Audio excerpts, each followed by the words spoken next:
Hi, my name is Heather Huber. I am a fifth grade teacher in Central Indiana, and welcome back to Hanging with Huber.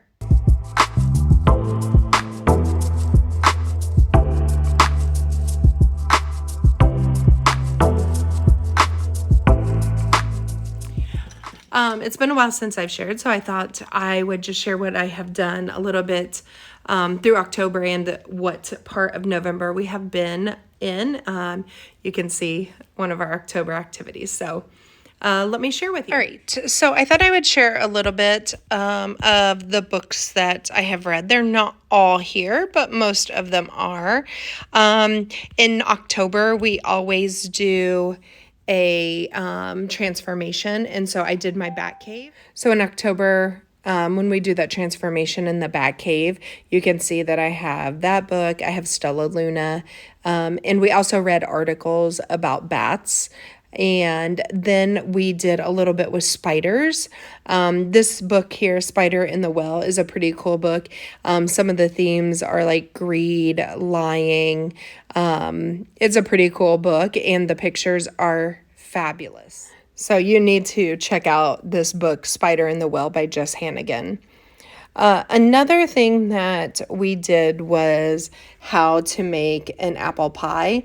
And so this is just like this girl wants to make an apple pie and she goes to the store, but it's closed. So she travels around the world to pick up the different ingredients.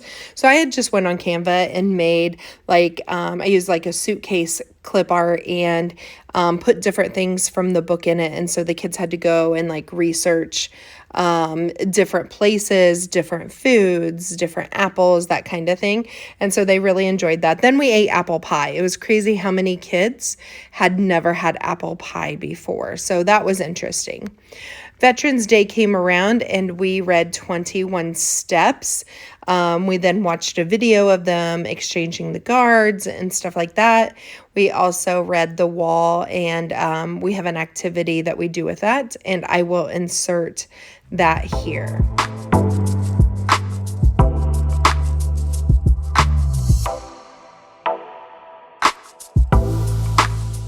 So another book that we read was The Night I Followed a Dog.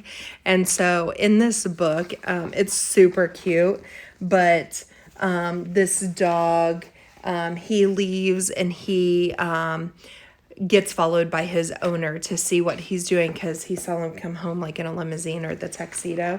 And so he follows him and he finds that he owns this nightclub, and they get to go there and do whatever they want to. They get to lay on the couch and they get to have as many treats as they want to. So they then had to in turn do their own story. So like my example was The Night I Followed a Mouse, and they wrote it in a similar fashion to what Nina Layden had written her book in. But it's a super cute book. Another thing for them to think about what their animals might be thinking or doing or saying. And that's always something easy to do with kids because most of them have some experience with that. So that was a fun activity and they enjoyed that. In science, we just finished our unit on Earth spheres, and we have moved into Earth's water. So that's what we've been doing there.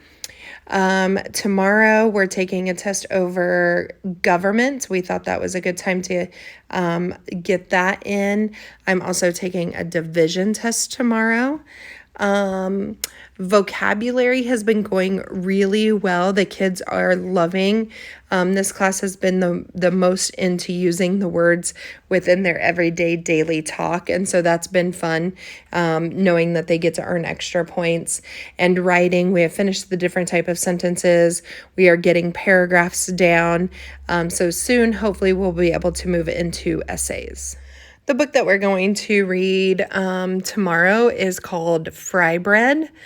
We're going to read this one and we're going to really talk a lot about figurative language. This is great for similes and metaphors. Fry bread is sound. So it's a really cool Native American tale. I have some videos that go along with a Native American making fry bread.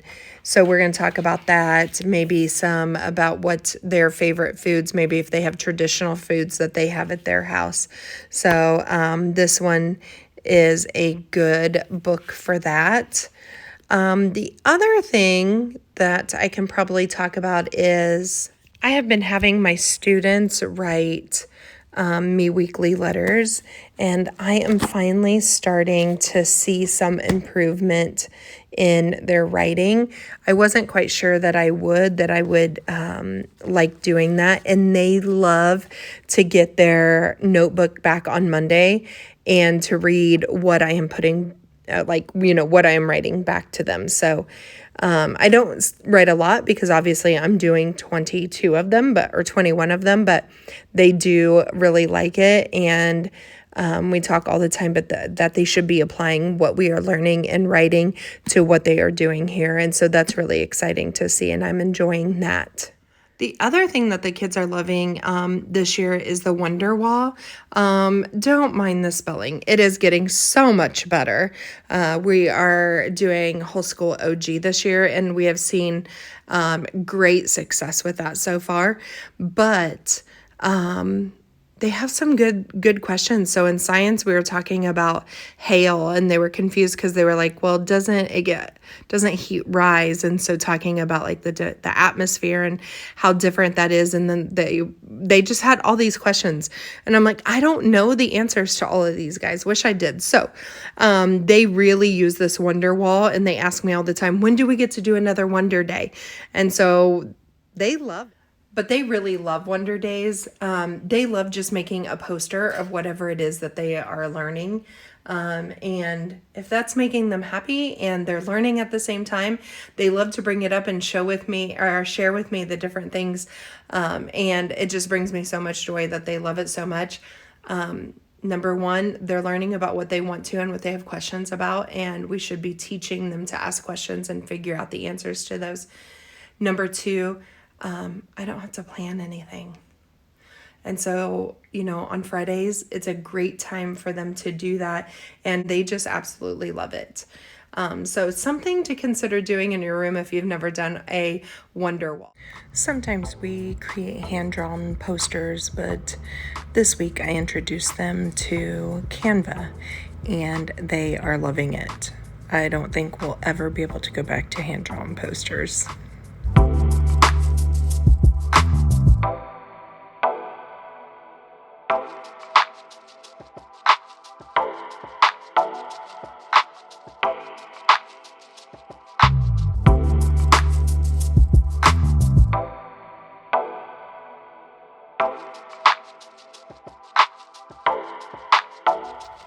The math activity we did today to review for the test was I just took a whole bunch of questions from the textbook, from the worksheets, questions exactly like what they're going to see on the test, and I just cut them into strips of paper.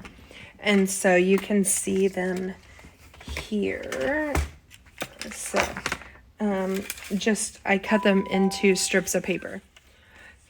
So, and just strips of paper, and I just have them numbered. I renumbered them, and they would have to take a piece of paper. I mean, some of them are just, more rectangle, but just different ones that they were going to see. And they would take them to their seat. They were all turned upside down, and they'd have to come up and get a problem, and they would take it back and they would work on it. And then I had an answer key, and this is obviously renumbered. So 1 through 15 is on the front page, and 16 through 32 was on the back page. And they'd have to come up to me, show me their answer, show me their work. And if they got it right, then they were allowed to put their initials on a hundreds chart. If the hundreds chart got full, then they are allowed to erase names and put their own. So the discussion with that was, look at who is really good at math and take their name. Like, don't take somebody's name off that is working really hard, that struggles with math, and they finally got their name up there one time. So it was a good SEL lesson at the same time. And they had a really good time with that. And they got to review all different kinds of problems that they're going to see tomorrow. So that was highly engaging, and I suggest trying that out as well. I did forget to mention, so like on Flippity, I have a spinning wheel that has 1 through 100. And so I just spun that, and I happen to have, oh, you can't see them, extra juice boxes from our room transformation. And so who's ever named one, if they wanted a juice box, they could have that. So generally they just get bragging rights, but since I have them, they were allowed to get that if they chose, if that's something they wanted. All right, so I had recently bought this resource from Teacher Pay Teachers.